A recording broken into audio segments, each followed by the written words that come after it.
I never thought I'd find myself in this position. I always believed that my marriage to Jessica was solid, built on love, trust, and shared dreams. We had been together for 8 years, and while life had its ups and downs, I thought we were on a good path. That's what made everything that followed so much more shocking. I should have noticed the signs, but I was too wrapped up in my own world, too trusting of the woman who promised to stand by me through thick and thin. It all started when Jessica changed her routine. She had been working at a marketing firm, but she got laid off a few months back. When that happened, I assumed she'd be spending more time at home, maybe even helping me out with some household projects or just relaxing together. Instead, she began to take these long, hot showers after working late. I remember the first time I questioned it, I was just confused. Working late. Your job ended months ago, I said half-jokingly, but her response was a quick eye roll and a snap about how she needed to unwind. I let it slide. Maybe it was just her way of coping with the unemployment stress. After all, we all handle things differently. But as weeks turned into months, those late nights became more frequent and the showers longer. I couldn't shake the feeling that something was off. Jessica would come home late, smelling like expensive perfume, a scent that didn't match anything in our bathroom. When I'd ask about it, she'd dismiss me, claiming she had picked it up from a friend or bought it during a retail therapy trip. The excuses piled up, and I had to admit I was feeling more and more like a fool. I was starting to realize that I was living with a stranger, someone who was hiding their true self behind a facade of normalcy. One fateful evening, my curiosity got the better of me. I had decided to check her phone while she was in the shower. I know. It's not the most honorable thing to do, but I was desperate for answers. I felt like I was holding on to a sinking ship, and I needed to know if there was a hole below deck. As I thumbed through her messages, a pang of dread settled in. My stomach. There were texts from a guy named Mark, flirty messages filled with heart emojis, late-night conversations, and a whole lot of innuendos. My heart raced as I read them. Every word felt like a dagger. Each laugh they shared over text twisted the knife deeper. I couldn't believe what I was seeing. My mind raced with questions. Who was this guy? What was going on? I felt a mix of anger and betrayal boiling inside me. I made my way over to the bathroom, the sound of the shower drowning out every other noise in the house. I debated with myself for a second. Should I confront her now or wait until she was out? I knew deep down that I needed answers, and I couldn't let her shower mask the truth any longer. When she stepped out, wrapped in her towel, I couldn't hold it in any longer. "Jessica, we need to talk," I said, my voice trembling with a mix of fear and anger. She looked at me, her expression shifting from confusion to something that resembled guilt. "What's wrong?" she asked, slipping into a defensive tone. I pulled out her phone, the screen illuminating the darkness of the room with the damning evidence. "Who is Mark?" It felt like the ground was shaking beneath us. Her face drained of color, and for a moment I thought I saw panic in her eyes, but just as quickly she recovered, smirking slightly. "Oh, come on, it's just harmless flirting. You know how it is," she said, brushing it off like it was nothing. But to me it was everything. It was betrayal, and it was personal, and she was acting like it was just a minor inconvenience. That was when the confrontation turned messy. I wanted to scream, to throw things, to make her understand the gravity of what I was feeling. Instead, I stood there in disbelief as she threw excuse after excuse my way, claiming I was overreacting and that I was being paranoid. "You're reading too much into it, babe," she said, flipping her hair dismissively. But deep down, I knew this was more than just flirting. This was a betrayal of our vows, a denial of the love we had built together. I felt my heart shatter into pieces, and I knew then that this was just the beginning of a long, painful journey. I didn't know how I would move past this, but I was determined to find out. I had to navigate the murky waters of betrayal, anger, and confusion, and I had to do it alone.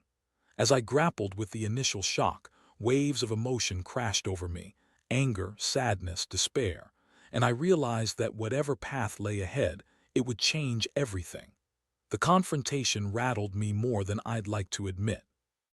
I could feel a storm brewing inside, a tempest of anger and confusion that threatened to consume me whole. After Jessica's dismissive excuses, I didn't know what to say. I felt like the ground beneath me had shifted and I was struggling to find my footing. I watched her walk away, that same confident strut she always had, and it infuriated me to think she could act so casually after everything I had just discovered. I was left in the living room, her phone burning a hole in my hand. I could still hear the water running from the bathroom, and her laughter echoed in my mind from the texts I had read. It felt surreal, like I was in the middle of a nightmare I couldn't wake up from. I sank into the couch, feeling the weight of betrayal settle over me like a lead blanket. I was angry, yes, but there was something deeper, an overwhelming sense of loss. I could feel my heart breaking at the thought of everything we had built together, now tainted by her infidelity. The following days were a blur. I felt like a ghost in my own life, going through the motions of work and the mundane tasks of daily living while my mind replayed the confrontation over and over. I tried to talk to Jessica, to make sense of things, but it felt like talking to a wall. Each time I brought up her texts or the obvious lies, she would change the subject or accuse me of being paranoid. It was infuriating. I was a man whose world had been flipped upside down, and she was acting like nothing had changed. I confided in my best friend Dave. We had been through thick and thin together, and he was always the first person I turned to when things went awry. Over a couple of beers, I poured my heart out. "Man, I just don't know what to do," I admitted, voice thick with emotion. "It's like I don't even know her anymore. She's been lying to my face." Dave listened intently, furrowing his brow as I detailed my discoveries. "You need to confront her again, man," he said finally. "You need to make her understand that this isn't just some harmless flirting. It's cheating, plain and simple." I nodded, knowing deep down he was right. I had to address this head on. I couldn't let it fester any longer. That weekend, I resolved to have another conversation with Jessica. I prepared myself, rehearsing what I wanted to say in my head, trying to keep my emotions in check. I wanted to be firm but calm. Nothing would get through to her if I gave in to the anger that was boiling just below the surface. When I finally sat her down, it felt like I was walking into battle. "We need to talk about Mark again," I said, keeping my tone measured. She rolled her eyes, but I pressed on. "This isn't just flirting. It's cheating, Jess, and you need to take responsibility for it." She tried to brush it off again, claiming it was all just friendly banter. "You're making a big deal out of nothing, Tom. You know I love you," she said, her voice dripping with feigned sweetness, but I wasn't buying it anymore. "Loving me doesn't involve lying and sneaking around," I shot back, my frustration bubbling over. "You've let this go too far." That was when I saw it, a flicker of something in her eyes. Was it guilt? Regret? I couldn't tell, but for the first time she seemed to falter. "Maybe I didn't think it was serious," she admitted, her voice quieter, more vulnerable. "But it didn't mean anything." I wanted to scream. "It didn't mean anything. You're having an emotional affair. You're texting another man like you're in a relationship with him. You can't just brush this off." Her defenses went up again, but I pressed on, demanding she confront the reality of what was happening. I needed her to understand that this wasn't just some innocent mistake. It was a profound betrayal of everything we had built together. I felt like I was fighting to save a marriage that she had already abandoned. As the argument escalated, I found myself spiraling deeper into a mix of anger and sadness. "What did I do wrong, Jess? Was I not enough for you?" I asked, my voice cracking. She tried to reach out to me, her expression shifting to pity, but I couldn't let her off the hook that easily. "I never meant to hurt you," she said, tears welling in her eyes. "I just got caught up in the moment." Caught up in the moment, that phrase echoed in my head, and I felt a surge of rage. I wanted to yell at her, to make her understand the impact of her choices. Instead, I turned away, needing a moment to collect myself. I felt hollow inside, like my heart had been ripped out and stomped on. Days passed and I found myself in a daze. I was processing so many emotions, anger, betrayal, sadness, that I couldn't focus on anything else. I started to question everything about our relationship, every moment that had led us to this point. My heart was torn between the love I felt for her and the haunting reality of her betrayal. That's when my anger began to twist itself into something else, something darker. I started fantasizing about revenge, about making her feel the same pain she had inflicted upon me. It was a dangerous thought, but I couldn't shake it. I wanted her to understand that actions have consequences, that there's a price to pay for betrayal. I knew I was walking a fine line between justice and vengeance, but the temptation was intoxicating. As I plotted my next move, I couldn't help but feel a sense of empowerment creeping in. If she thought she could waltz in and out of my life without consequences, she was sorely mistaken. I was about to show her just how wrong she was. As the days turned into weeks, the anger simmered just beneath the surface, transforming into a resolve that felt like a double-edged sword. I was teetering on the brink of something I knew could either heal my wounds or deepen them, but I couldn't shake the feeling that I needed to take control of the situation.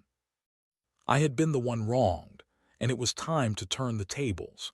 In the back of my mind, I replayed the conversations we had, the dismissive attitude Jessica had displayed when I confronted her about Mark. She acted like I was the one being unreasonable, as if I was just some paranoid husband looking for validation. It made my blood boil. I decided I needed to orchestrate a situation that would expose her for who she truly was. I started by gathering information. I scoured her social media, looking for any clues, any sign of where she might meet Mark again. I knew she was careful, but I also knew that people slip up. I found her Facebook and Instagram accounts filled with pictures of friends and outings, but Mark rarely appeared. It was as if she was trying to keep him hidden from me, as if she was consciously aware of the web she was weaving. Eventually, I got a break.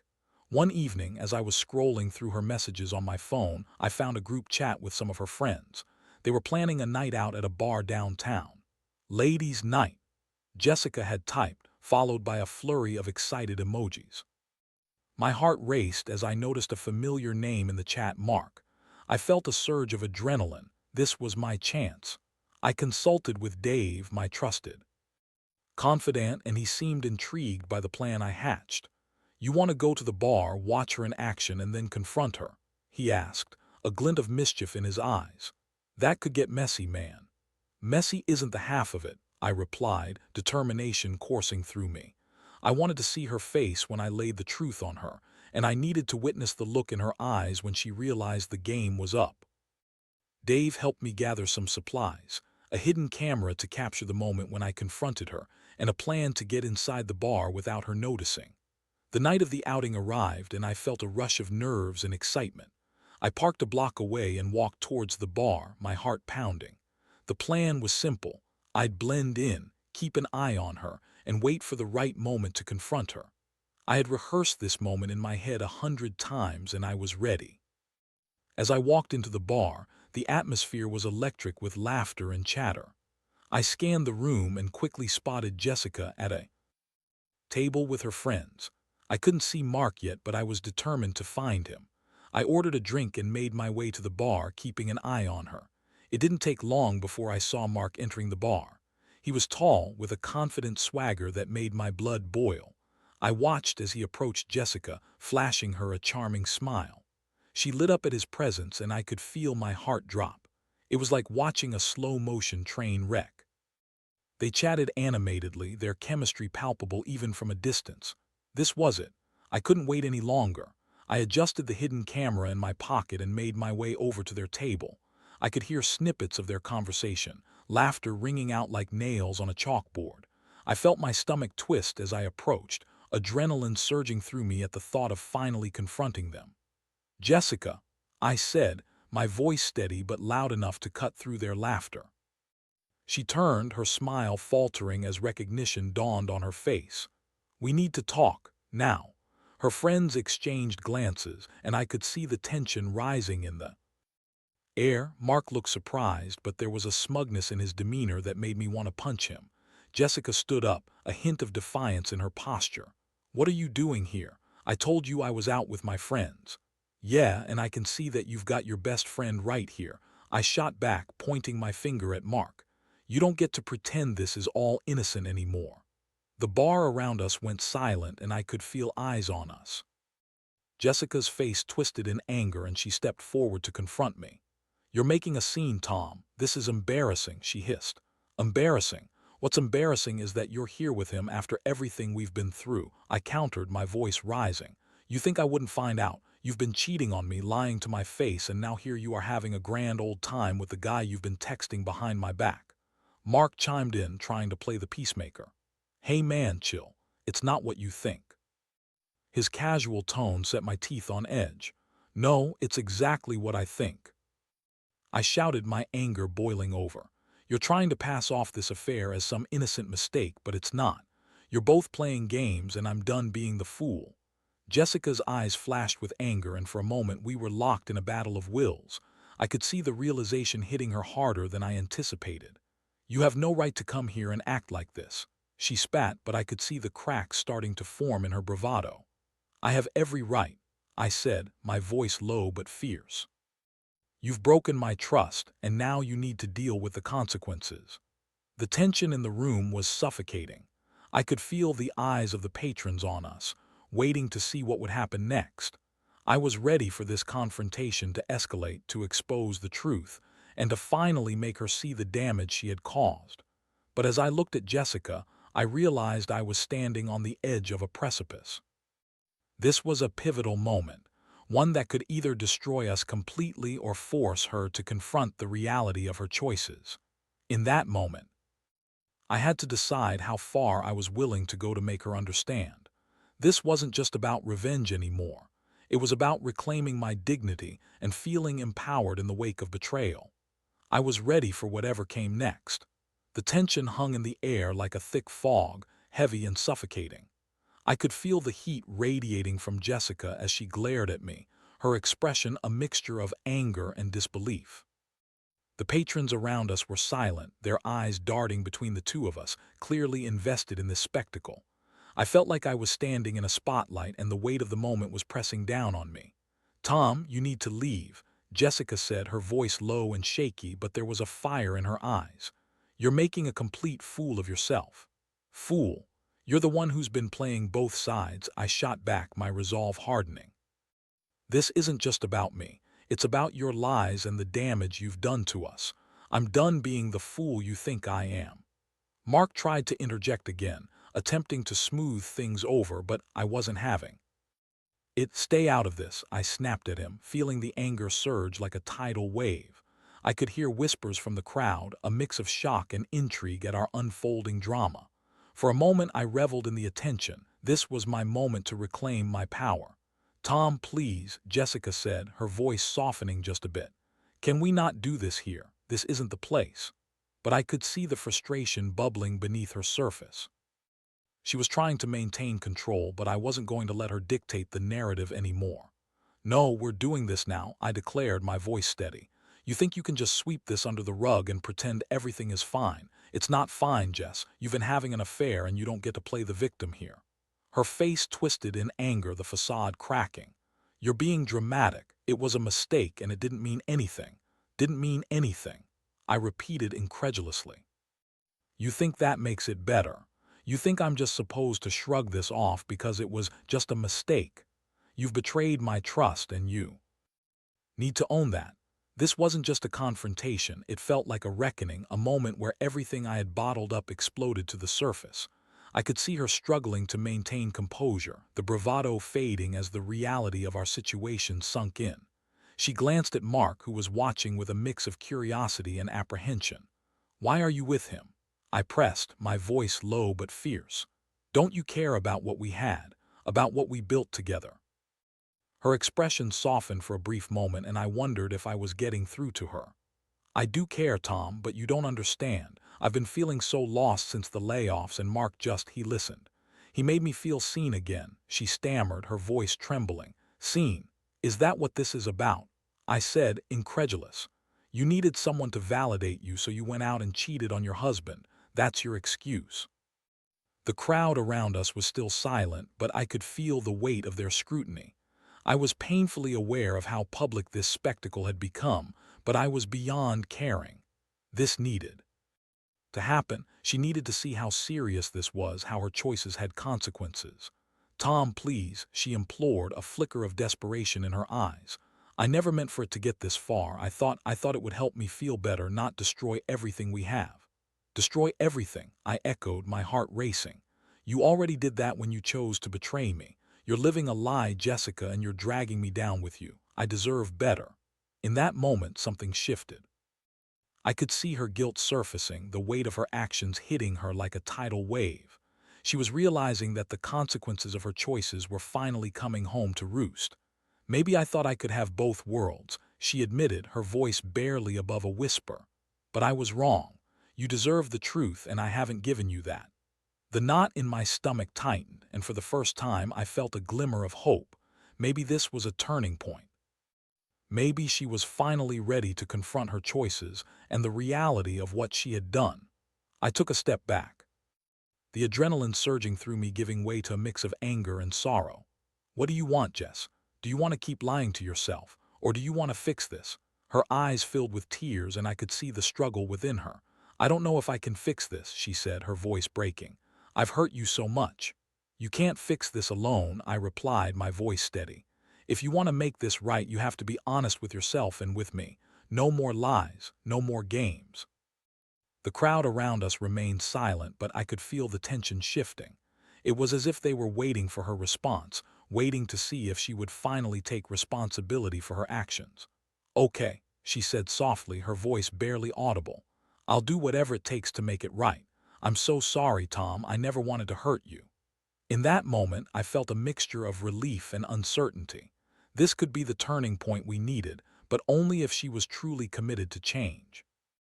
We need to talk, I said, my voice calmer now. But this isn't just about apologies. It's about rebuilding trust, and that's going to take time. As she nodded, tears streaming down her face, I knew we were at a crossroads. The journey ahead would be challenging, but at least we were both willing to confront the truth. With the confrontation simmering down, I couldn't shake the feeling that things would never be the same. But as we walked out of that bar together, I hoped that maybe, just maybe, we could find our way back to each other. The path would be rocky, but it was a path I was willing to take if it meant salvaging the love we had once shared. I was ready to start the healing process, but I also knew I had to stay vigilant. Trust, once broken, takes a long time to mend.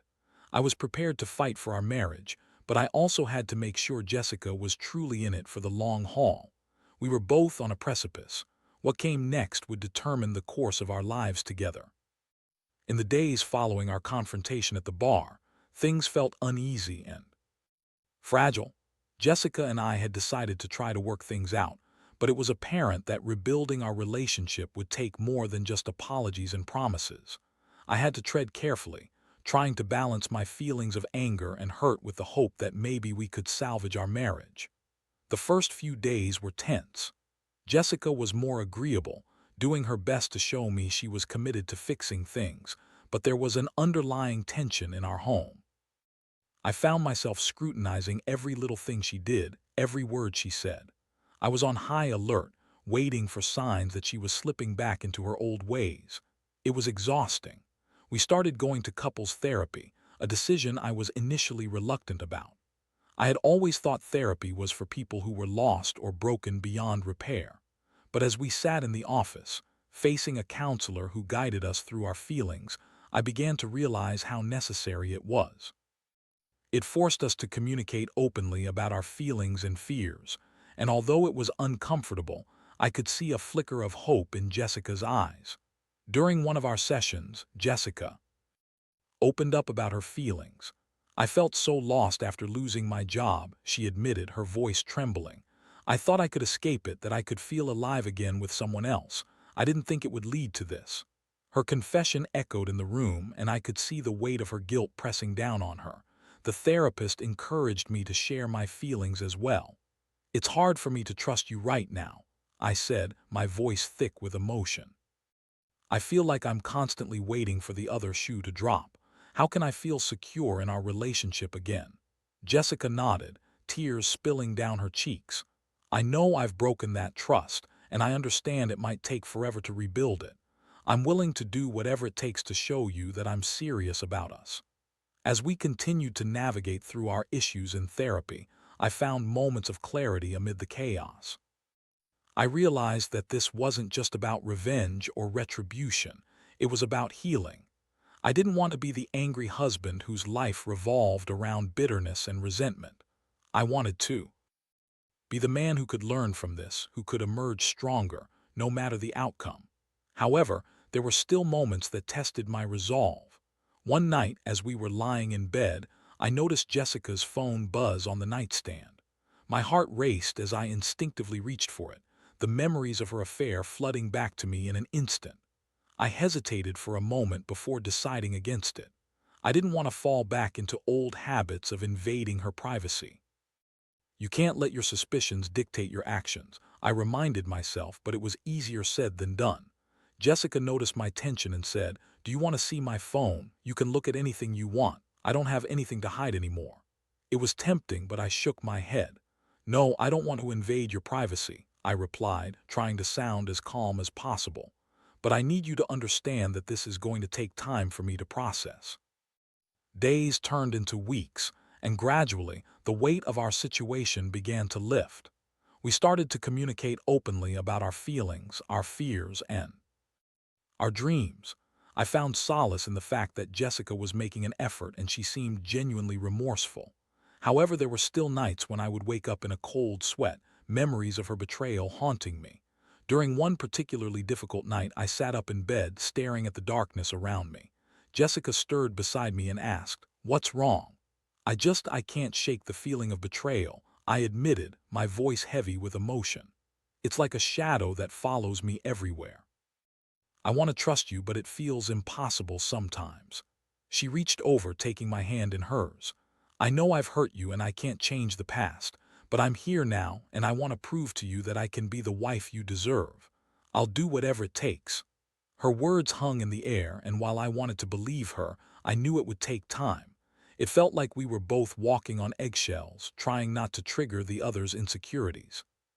We began to establish new routines together, attempting to reconnect on a deeper level. But it wasn't all smooth sailing.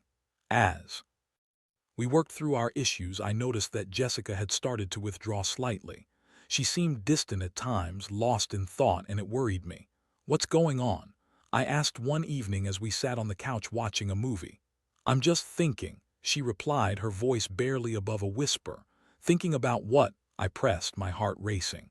Had she fallen back into her old habits? "About how to make things right," she said finally. "I want to show you that I'm committed, but I don't know how to fix this." As those words left her lips, I couldn't help but feel a surge of frustration. "It feels like you're still hiding something, Jess. I can't be the only one putting in the effort here," I said, my voice rising. "I'm trying." She shot back, her frustration mirroring my own. "I know I messed up, but I need you to trust me again." "I want to," I replied, rubbing my temples as I tried to cool down. "But trust is built on transparency. I can't shake this feeling that something is still off." The conversation left us both feeling drained, caught in a cycle of trying to heal while still grappling with the aftermath of betrayal. It became clear that while we were making progress, we still had a long road ahead. As much as I wanted to believe that we were on the path to recovery, I realized that the specter of her affair would always linger. I had to find a way to navigate my feelings and decide what we could realistically rebuild. Ultimately, the decision to stay and fight for our marriage would come down to whether we could both commit to the hard work of healing and rebuilding our trust. In the back of my mind, I knew that this journey would require patience, understanding, and most importantly, honesty. No matter how challenging the road ahead might be, I was committed to facing it, together. However, I also recognized that while love can be a powerful force, it isn't always enough to mend what's been broken. I was ready to fight, but I needed to know Jessica was ready too. As we continued our journey through therapy and open conversations, I began to see glimmers of the woman I had fallen in love with. Jessica was trying hard to show me that she was committed to making things right, and I couldn't help but admire her determination. But there were still lingering doubts, shadows from the betrayal that clouded my vision. One day, I decided to sit down and write a letter. It was my way of processing everything I had been feeling, my anger, my hurt, but also the love that still resided within me. I knew that I had to be honest, not just for myself but for Jessica. As I wrote, I poured my heart out onto the page, detailing the roller coaster of emotions I had experienced since learning of her infidelity. When I finished, I folded the letter, took a deep breath, and decided it was time to share it with her. That evening, as we sat across from each other at the dinner table, I handed her the letter. "I wrote this for you," I said, my voice steady. "I think it's important for you to understand everything I've been feeling." She took the letter, her eyes widening as she began to read. I watched her expression change as she absorbed my words. The initial look of curiosity turned to sorrow, and I could see tears well up in her eyes. "Tom, I'm so sorry," she whispered once she finished reading. "I never wanted to hurt you. I was stupid and selfish, and I can't change what I did." "I know you can't change the past, Jess," I replied softly. "But I need you to understand how much this has affected me. It's not something I can just forget. Trust is something that has to be rebuilt over time." She nodded, wiping her tears. "I'm willing to do whatever it takes to make this right. I promise I'll be open and honest with you. I never want to hurt you like this again." As we talked that night, I felt something shift between us. The vulnerability we shared brought us closer, and I could see the sincerity in her eyes. It was a small step, but it was a step in the right direction. In the weeks that followed, we made a concerted effort to communicate openly about our feelings. We set aside time each week for check-ins, where we could voice our concerns and celebrate our progress.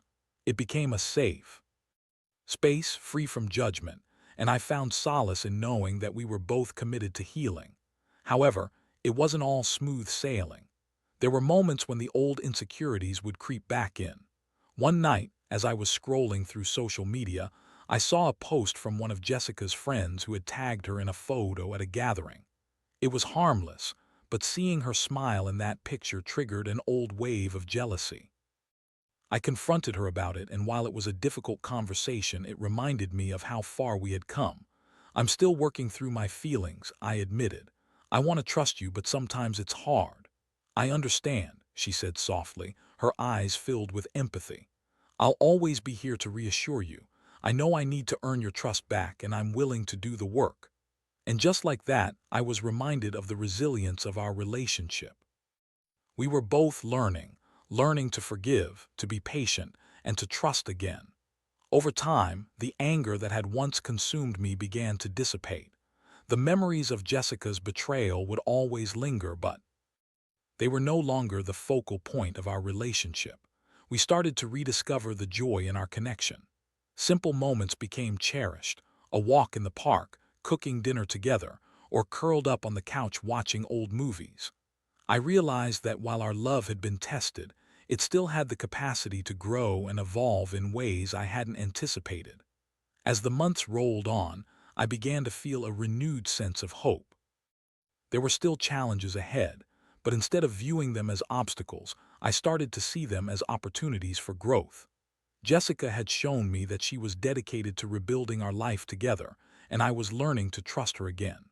On the anniversary of our wedding, I surprised Jessica with a small getaway, just the two of us. I wanted to celebrate not only our love, but also the journey we had taken together. As we sat on the beach watching the sunset, I took her hand in mine and said, "I'm proud of us. We've been through a lot, but we're still here. We're stronger and we're learning." She smiled at me, a genuine warmth radiating from her. "I love you, Tom. I'm grateful for every moment we have together, and I promise to keep fighting for us." In that beautiful moment, I realized that while the scars of betrayal would always remain, they didn't have to define our future. We had both made mistakes, but it was our willingness to confront them, to learn from them, and to grow together that truly mattered. As we watched the sun dip below the horizon, I felt a sense of peace wash over me. I had emerged from the darkness of betrayal into the light of understanding and forgiveness. And while the road ahead would still have its bumps, I knew we could navigate it together, hand in hand, stronger than ever.